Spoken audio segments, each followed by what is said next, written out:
Good afternoon, gentlemen. Hope you had a good lunch.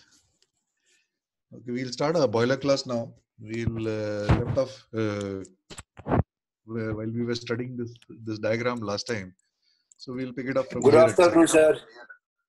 Good afternoon to you, gentlemen. Hope you had a good lunch. Okay, we'll just quickly run through this diagram. We were studying this diagram when we stopped last week. So this is basically the diagram for a rotocup burner, a rotary cup burner. So the most important part of the rotary cup burner is, of course, the cup. The cup has got to obtuse. It has to be just right, and that is what is decided by the manufacturer how much angle he wants to keep, and what should be the diameter of the cup. That again is important because the throughput of the burner depends on the diameter of the cup. Obviously, the bigger the dia, the more fuel it can handle, the more throughput of fuel it can handle. And this type of burner has, as opposed to the two previous burners which we studied, the pressure jet and the steam jet, they had no moving parts, whereas this one is a rotocup, so it rotates, and the rotation is caused by an electric motor. The electric motor, the pulley of the electric motor is bigger, and the pulley is through a drive belt. It is driving the smaller pulley on the burner shaft, so that the RPM of the burner shaft is much higher than the RPM of the motor. So as we had seen last week, the RPM of the burner shaft can go from 2000 to 7000 RPM, depending on what level of atomization or whatever the maker decides. So here at the bottom, if you follow my pointer, at the bottom we have a oil metering block assembly. So the amount of oil which is being fed to the burner is being decided by the air fuel ratio controller, which will be there on the boiler control panel. That is sending a signal here, and this is also controlling through this control linkage, and it has got a like a bottle screw over here, adjustable bottle screw. This control linkage is also adjusting the amount of air which is being given. And here you have some type of these rotocup burners. On the burner shaft itself, you will have a primary, and somebody's.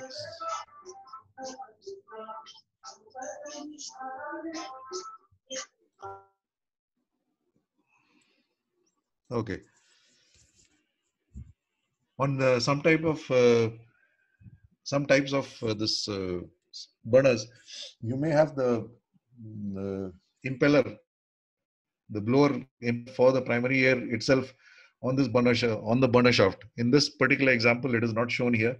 So the primary air is being supplied separately, and what the primary and the secondary air, their functions, we will study in the later slides.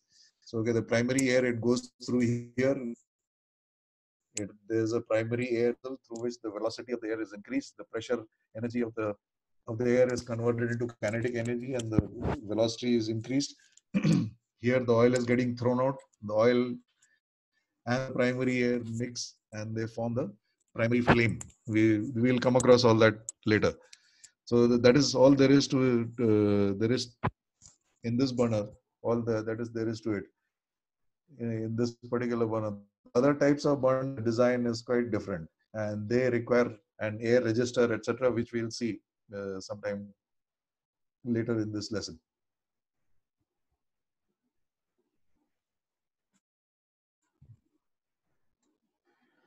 This is a very simplistic diagram of the same thing. As you can see, the thing to note over here is, as you can see, the motor pulley is much bigger than the shaft pulley.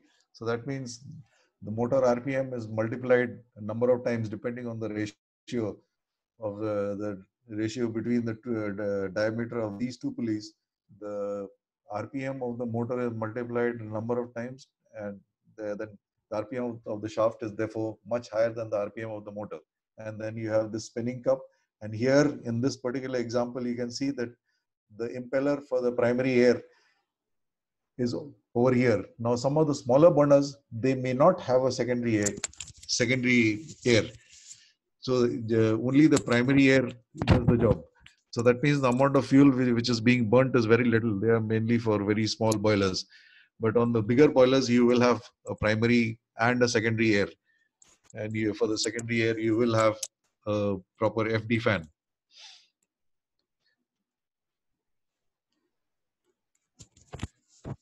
We'll just run through this Rotocup quickly. We had already covered most of it. There's just a little bit of revision. The fuel is first heated by steam or electrical fuel heater, and it reduces the viscosity. Obviously, for it to flow through the Rotocup burner, the viscosity of the fuel has to be very less. Otherwise, it won't flow at all, or it will flow very sluggishly, and obviously, it will not atomize. So, and that makes it easier to pump. Pumping is easier, filtration is easier when the viscosity is very low, and finally the atomization is also very good, which means that your combustion quality is good. However, it must not be overheated at this stage. We must not get carried away and start heating it up too much. If let's say the manufacturer says that for this Rotocup burner, for his particular Rotocup burner, the viscosity should be say 15 CST. Minimum, minimum 15 CST. We should not get, and then the heavy oil that we have on board, we find that will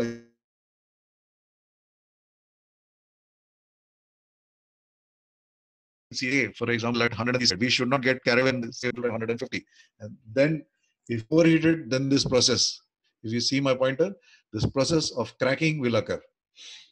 The fuel starts cracking even before it starts burning. So that means it will start forming carbon deposits, and obviously the lighter grades of the fuel, we are burning fuel oil. The fuel oil has got some lighter grades also from the fractional distillation process.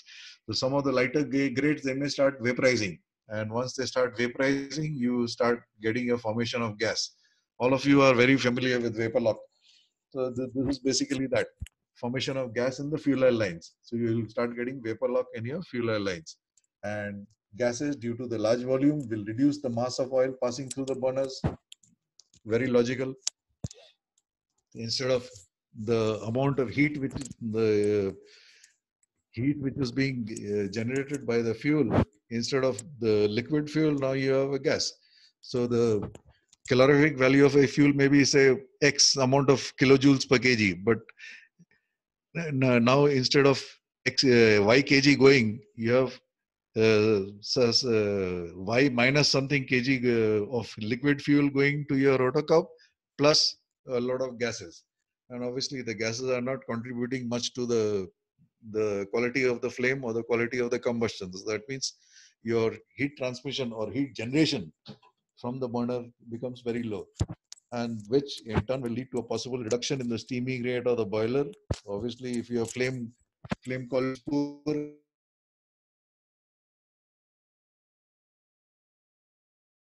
the steaming rate now will be less due to the reduced amount of fuel actually being burnt. Gasification can also cause instability in the combustion process itself. If you have liquid gas coming into your burner, obviously your burner flame is also start flickering. It will not be steady. It will keep going up and down, and that will result in a fluctuating flame formation. Quite right. The heated oil is now passed through the burners where it is atomized. This process breaks it up into a very fine spray of droplets. So once it goes through the Rotocup, the process, once it goes off the edge of the Rotocup, the outer edge of the Rotocup, it breaks it up into a very fine spray of droplets where it mixes up with the combustion air, the primary and the secondary air. And since it breaks it up into a very fine spray of droplets, it that in other words atomizes, it will obviously present a very large surface area of oil to the combustion process. And the droplets formed are two main types: very fine particles containing the lighter fractions of the fuel, which will form a fine mist, and slightly larger droplets formed by the heavier fractions. So the the lighter fractions which are contained in the heavy fuel oil, that will tend to be obviously much smaller. The particle size of the atomized particles will be much smaller, and the atomized particles for the heavier fractions of this residual fuel, heavy fuel oil, they'll be larger. So the lighter particles, they will obviously secondary flame. We'll come to that next. The burner also imparts rotational energy to the fuel so that it leaves the burner tip as a hollow rotating cone formed by fine droplets of oil. This should remind you of the first type of burner which we studied, that is the pressure jet burner. There also you have this uh, grooves, transverse grooves cutting to the nozzle of the burner tip, and that gives a rotational energy, rotating. It imparts a rotating force to the fuel in that burner, and that it is for the flame to burn properly. It is not only essential that the fuel should be thrown out from the burner. It is also essential that it should be rotating so that it gives maximum time for the rotating cone to mix with the combustion air. If it is just thrown out straight away, the amount of time which it gets to mix with the combustion air and oxidize, that means and burn, will be reduced. Whereas it goes in a rotating cone, firstly it will go further, and then the amount of time which it gets to mix with the combustion air, that will increase. So the burning, the combustion process will be complete. In other words, unburnt fuel will not leave the furnace of the boiler. The combustion stage itself can now commence. In a boiler furnace, this type of combustion, often referred to as a suspended flame. So I'm sure most of you would have seen from the peephole in the boiler furnace. Once the boiler is firing, you will find that the flame seems to be hanging in air. Actually, the flame is stationary. The products of combustion, that is the products of combustion, are leaving the flame, and the new fuel and the new air, fresh air and the fresh fuel is entering the place where the flame is, the place where the maximum heat is, and then they also burn. And then from the other side of the flame, they depart, they leave the furnace and go out into the funnel. For this, a stream of oil particle and air enters the combustion zone at the same rate at which the products of combustion leave. So this balance has to be maintained. Otherwise, your flame will be too close to the burner or too far away from the burner, both of which are not desired. It has to be at the exact right place for the flame, for the combustion to be proper. And we are not doing the combustion for the sake of combustion. We are doing the combustion so that the heat due to radiation, etc., is passed on to the tubes inside which there is water. And we want the water, the ultimate product which we want is steam in this case. So we want the maximum amount of steam for the minimum amount of fuel that we burn. That is boiler efficiency. So for that, the quality of the combustion has to be absolutely proper. So in other words, the quality of this suspended flame has to be exact. I mean, the distance of the suspended flame from the burner has to be absolutely optimum. The actual flame front therefore remains stationary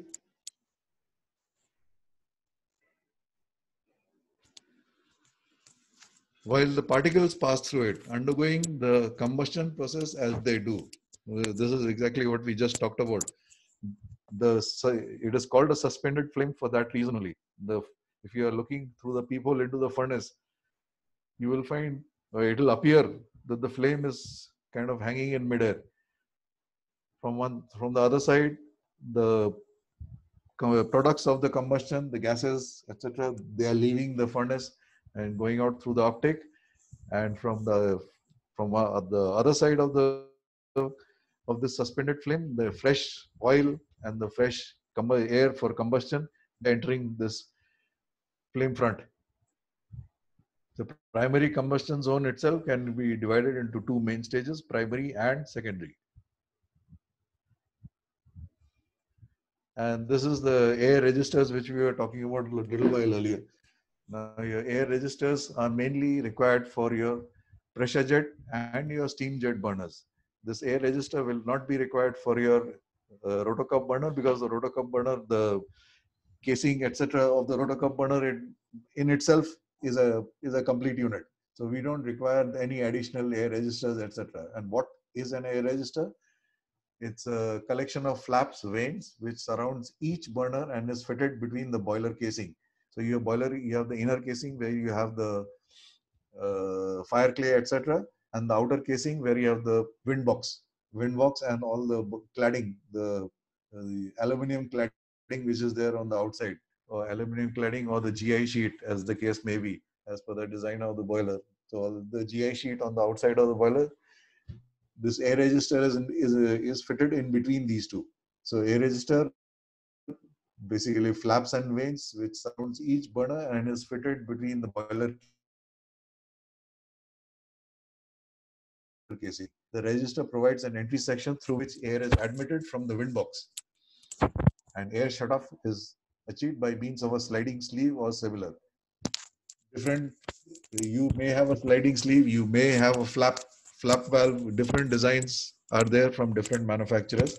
In this case, he's talking about a sliding sleeve, or similar, you could have a flap valve, something similar to your dampers, which are there for your engine room blowers. You can have that also. So air flows through parallel to the burner, and a swirler provides it with the rotating motion.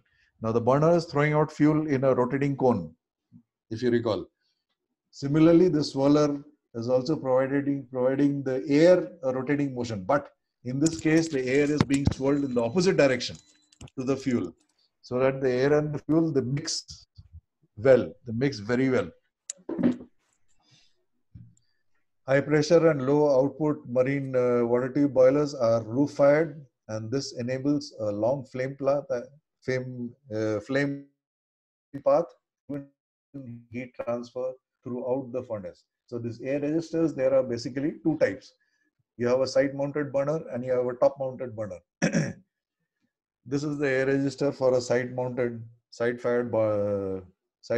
burner. So this is your steam jet or your pressure jet burner. This is the burner tip. The burner tip is throwing out this oil in a hollow, swirling, rotating cone in a vortex, if you recall. And this air is being thrown through this diffuser or swirler in the opposite direction. So if you're from the burner tip, if it is going, say, anti-clockwise, here it is going clockwise.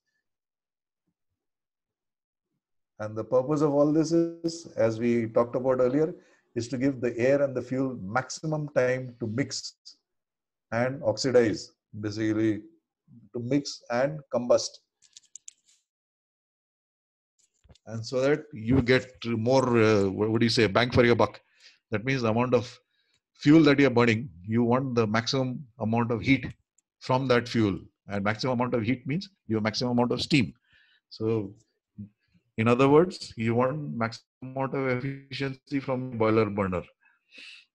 Efficiency means what? Minimum input, maximum output. That's it. So the better the combustion, the better the design to facilitate that combustion, the more efficiency the more efficiency is improved, and the more energy you will get for the money that you're spending per kg of fuel that you're burning. The amount of energy that you get and the amount of steam that you get is obviously much better. So you can study this. Basically, this is the inner casing, that's the outer casing. This is where your fire clay is. This is where your outer GI sheet or aluminum cladding is. And then you have a sliding sleeve. And here actually there would be a wind box from your FD fan. And here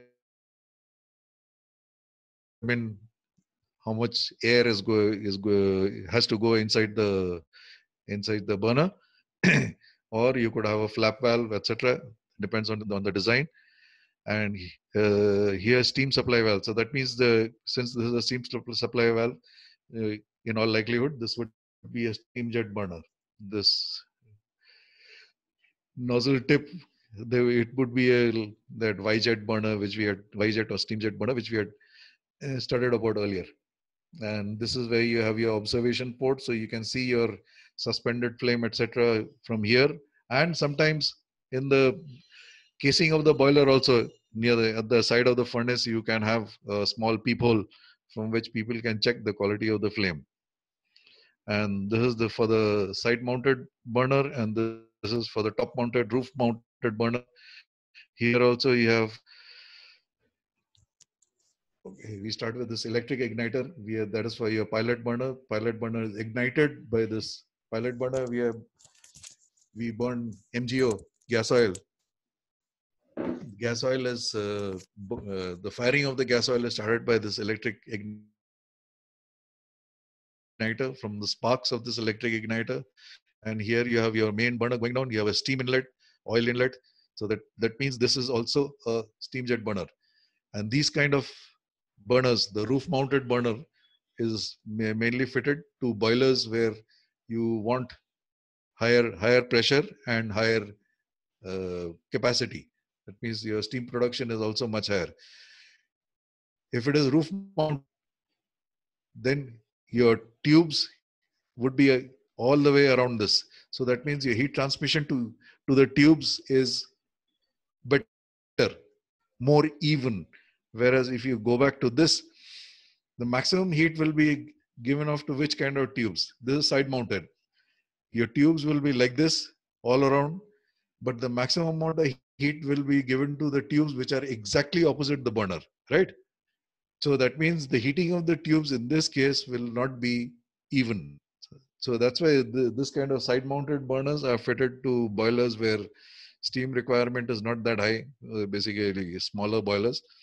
Whereas here, this type of top mounted burner, roof mounted burner will be fitted to boilers where you need a high output of steam, and not only high output, where you need high pressure also.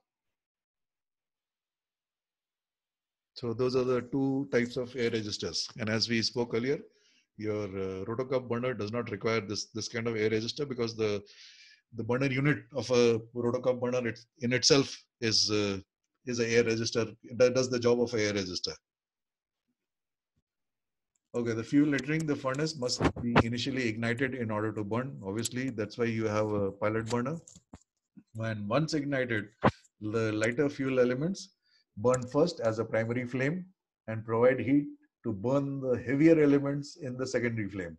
So first you have a pilot burner. The pilot burner is fired with a igniter, basically spark from the electric igniter. Once the electric igniter ignites the pilot burner will ignite the main burner. But in the main burner, it is only the lighter fractions which will start burning first. After that, the pilot burner switches off, as you must have seen on your onboard here.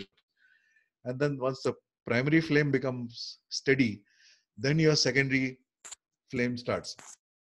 That is, of you would have seen your the secondary flame starts, and your heavier elements, they start burning. You would have seen that in a lot of cases, when get black smoke from your funnel. All of you would have noticed that in most of the ports earlier, at least earlier, especially in the US, I used to have when I was sailing, I used to have a lot of trouble with this, because the US Coast Guard, they allow only 40 seconds of this black smoke. So that means if the secondary flame does not start burning fast enough, that way you may exceed this 40-second mark, and then you have the US Coast Guard coming in, asking questions and making trouble, basically. So that is the reason. So it is essential that the primary flame be established as soon as possible, so that it can as soon as possible start providing heat to burn the heavier elements in the secondary flame, and so that your black smoke emission from your funnel is reduced. There is no way to stop the black smoke emission. Only the duration, it should not be going on for a long time. The duration of that should be reduced. as soon as till the primary flame has established and become steady, the secondary flame will not be established. The secondary flame will not start. And till that time, all the heavier fuel elements will be emitted from the funnel as black smoke. So it is very essential that your primary flame is established and becomes steady as soon as possible, and so that it can start providing heat for the secondary flame and the heavier elements of your heavy oil that can start burning. And the primary and the secondary air, the supplies, you have a primary air feed, secondary air feed, and these air supplies, they feed their respective flames. The process of combustion in a boiler flame is often referred to as a suspended flame. We just learned that since the rate of supply of oil and air and the product, so what is entering should be equal to that of what is exiting. If that gets disturbed, the flame will move either way. Either it will move away from the burner, which is bad, or it will move very close to the burner, which again is bad.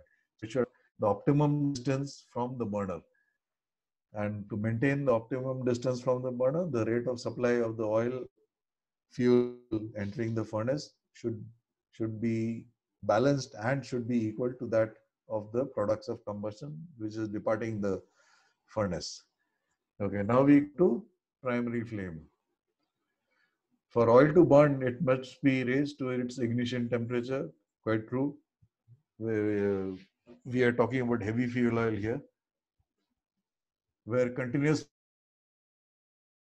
no, not only heavy fuel oil, even the diesel oil, the vapors of the diesel oil, for the diesel oil to start giving off enough vapors, it must be raised to its ignition temperature. So this is applicable to any kind of oil, any kind of fuel, where the continuous vaporization of the oil required for its combustion takes place. So that means the vaporization of the oil, remember, it is the vapor that burns. It's not the liquid oil itself. So for that, we require continuous vaporization of the oil. So that once there is continuous vaporization of the oil, there is continuous combustion. If the vaporization of the oil stops, in other words, if the oil cools down, it will stop vaporizing. And once it stops vaporizing, your combustion is stopped. So continuous vaporization of the oil, obviously it is required for the combustion of that oil to take place. Not combustion, not of the oil, but combustion of the vapor of that oil. And this temperature should not be confused with the temperature of the oil, where only the vapor formed above the oil in the storage tanks will burn. So what it means is that the flash point at which everything has got a flash point, this temperature is for ignition, it is 20 degrees centigrade, at least 20 degrees centigrade more than its flash point. It should not be just be limited to its flash point. Otherwise, we will not get this continuous vaporization of oil, what we saw in the first para. If it is just at the flash point, it'll just about ignite, and then slowly the vapors will start burning. But that is not what we want. That is not what we want. We want a steady flame. And to get a steady flame, the ignition of the burning temperature, we have to raise it to at least 20 degrees above the flash point temperature.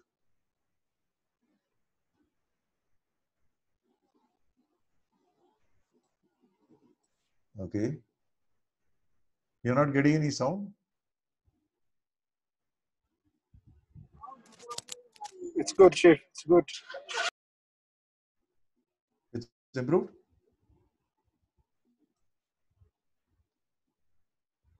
Yeah, it's okay, Chief. Okay. Now, somebody just sent a chat that there's no sound. Okay. In case you can't hear, please let me know immediately. It was good that somebody could not hear and he informed immediately. If you guys can't hear, just let me know immediately, please. Thanks. Okay, this ignition temperature cannot be obtained in the fuel oil heaters. Obviously, if this ignition temperature at the fuel oil heater, we will maximum heat it up to say 130. We just, in some of the previous slides, we just learned about the effects of gasification. That means if we overheat the fuel oil, what will happen to the fuel? will start turning into the lighter fractions of the fuel will start turning into gas, and also you may start getting some carbonization of the heavier fractions, etc. So we this ignition temperature, obviously we cannot get it in our fuel oil heaters. The fuel oil heaters are only there to heat up the fuel to the required viscosity which the maker of the boiler or the maker of the burner wants. Therefore, the heat radiated from the flame itself is utilized. So that's why we have two types of flames. One flame is used to fire the other flame. The heat generated by the primary flame is utilized to burn the secondary flame. So that as the cone of atomized oil leaves the burner, the lighter hydrocarbons are rapidly raised to the required temperature by the heat from the furnace flame. They then vaporize and burn to form the primary flame. So you have your pilot burner. Pilot burner fires the lighter fractions of your fuel oil which we want to burn, and the lighter fractions they will form the primary flame. And once the primary flame has become steady, the lighter fractions in the primary flame, you have the lighter hydrocarbons which are burning. And once that flame has become steady, then heat from this primary flame is now used to heat the heavier constant, the very heavy residual particles, the residual content of the fuel. That is being used to the heat from the primary flame, and that is being used to burn the heavier constituents. Before it burns, it has to be heated up. It has to come to its ignition temperature. The ignition temperature of the heavier constituents of the fuel obviously is higher. So that is where we use the primary flame.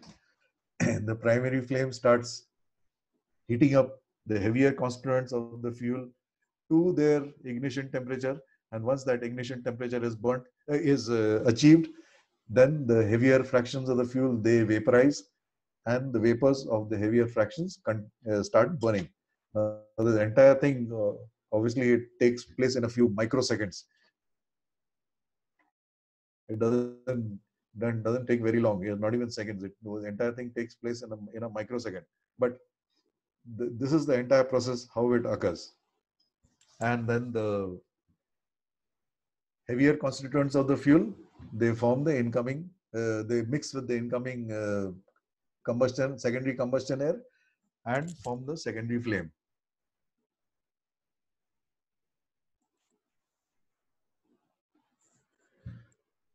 And the stability of the combustion process in the flame largely depends on maintaining a stable primary flame. Very important. Very important to maintain a stable primary flame. Reason, we just talked about it. We will talk about it again. If your primary flame is unstable, that means the heating of the heavier fractions of the fuel oil will be unstable. And if that is unstable, that means the vaporization of the heavier fractions of the fuel oil will be unstable. And if that is unstable, that means the secondary flame is the main flame which is producing the steam from the boiler. If all this is unstable, primary flame unstable, the heating of the heavier constituents of the fuel oil unstable, secondary flame unstable, obviously steam production will be erratic. To ensure that it is not overcooled, we are talking about the primary flame now. A refractory coil, that means a refractory opening kind of thing, is usually placed around it so as to radiate heat back to the flame. So around the primary flame, there is it's like a round opening which is there, made of fire bricks and fire clay, so that any let's say heat or radiant heat which is escaping from the primary flame is again reflected back to the primary flame, because we don't want any radiant heat from the primary flame to escape here and there. The primary flame, the basic purpose of the primary flame is to fire the secondary flame. The primary flame is not to, in bigger boilers, it is not to produce steam. So that's why we do not let any radiant heat from the primary flame escape here and there. The primary flame should just fill the coil, just fill this opening. If there's too much clearance, excessive amounts of relatively cool secondary air enter the furnace. If you have relatively cool secondary air entering the furnace, that will cool down not only a primary flame, that will also cool down the heating process of the heavier constituents of the fuel oil. And then what will happen? You'll have a lot of unburnt fuel which is impinging on the, either on the, not only impinging on the coil, it will also be impinging on the water tubes which are placed around the furnace. Another important factor for the formation of the primary flame is that it must be supplied with primary air in the correct proportion and at the right velocity. This is important. We should not supply too little air, then your primary flame again, the fuel in the primary flame is not burning completely, is not combusting properly. Too much air, we are cooling down the primary flame. If it is not at the right velocity, that means your primary flame could move away or move. If it is velocity is too much, that means the primary flame will tend to move away from the burner. We don't want that. We want it close to the burner so that it can give its entire heat to burn the heavier constituents of the fuel for the secondary flame. So the velocity itself is very important.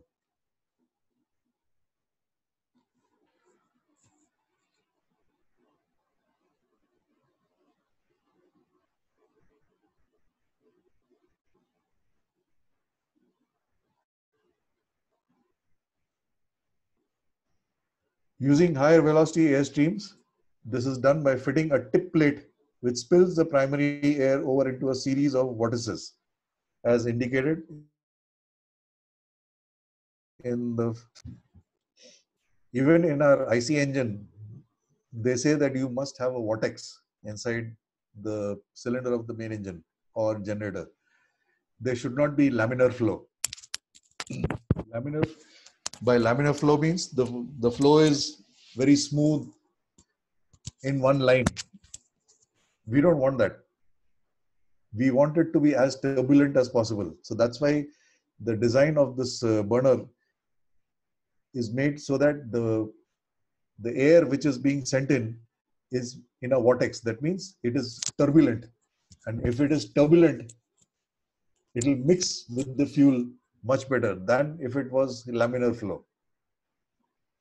So here they fit a plate kind of thing over here. Now you have your primary air coming, it will hit this plate and then form these, what is this? They form this small, you could call it some mini cyclones, like a mini cyclone over here, or a vortex. And that will help the better mixing of the fuel and the air. Here you can see in this diagram, this is a pretty good diagram to explain this primary flame. The primary flame is pretty much close to the burner of the boiler. And whereas your secondary flame, that extends much further out into your furnace. Your secondary flame, your primary air which is coming to ignite the primary flame, that is just about here itself. Whereas your secondary air, that is, the air is flowing kind of concentric to the primary air, that goes much further out. But even that, due to its due to the shape of the coil, this is your refractory coil which we were talking about, coil or throat or whatever name we want to give it. And then you have this swirl vanes that will give swirling motion to the secondary air. And the swirling motion given to the secondary air is the direction opposite to that of the rotating vortex of the fuel. The fuel is going in a hollow rotating cone. So if the fuel is rotating in a clockwise direction, your secondary air is rotating in an anti-clockwise direction. So that we have maximum mixing, and then these vortices or vortex is set up on purpose so that the combustion quality improves. And then you have the products of the combustion. So your secondary flame would be hanging somewhere here. If you see my pointer, it would, if you were to see it from the side of the boiler, if there was a peephole, you would have seen the flame is just hanging over here. seems to be suspended in air. And then from here, all the products of combustion, any hydrocarbon that burns, you have water vapor, carbon, and since this is fuel oil, so they'll have some element of sulfur. So the sulfur will also burn and form sulfur dioxide. Nitrogen could also get oxidized and form NOx. We will study that later. So we uh, need to supply oxygen also in the right concentration. Too much of oxygen, then you will start getting NOx also. And then if there is if the combustion is not proper, so you will get carbon dioxide, but also you will get carbon monoxide. That means the fuel has not burnt completely. And obviously you'll start getting a lot of soot, etc. on your tubes around the furnace and in your uptake.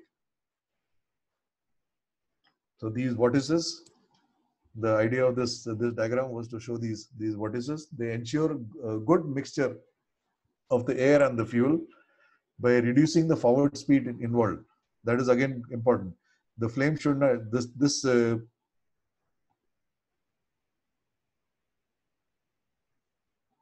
so that means somewhere here would be the water tubes, the other side of the water tubes. The water tubes are basically entirely around on all sides of the furnace.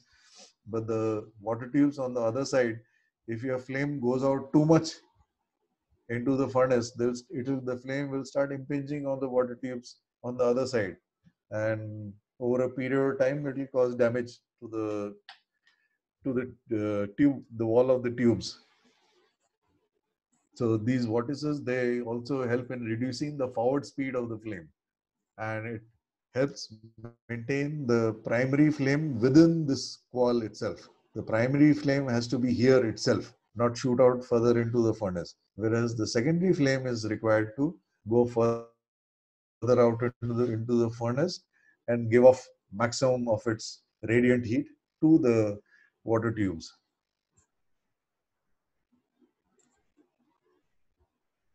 The larger oil droplets heated in their passage through the primary flame. These oil droplets, they are larger because they are from the heavier constituents of the fuel. The lighter constituents, the droplets were much finer. Now we come to the secondary flame, and the secondary of the fuel, they pass through the primary flame and then they are heated up. And once they get heated up, they vaporize and then they begin to burn. This, although a rapid process, like we just talked about, entire thing takes place in a few microseconds. It's not instantaneous. It is obviously not instantaneous. It can be broken down into various stages, but the entire process takes place very, very fast.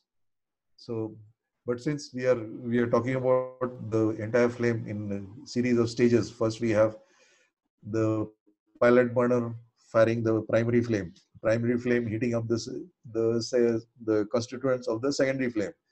So it is essential that oxygen is supplied steadily and arranged to mix thoroughly with the burning particles of the fuel. Pretty logical. So the air supply should be very steady. We should not have air supply which is fluctuating, going up and down. An essential feature for the stability of the suspended secondary flame is that the forward velocity of the air and fuel particles must not exceed the speed of the flame propagation. This is exactly what we were talking about in the previous diagram. The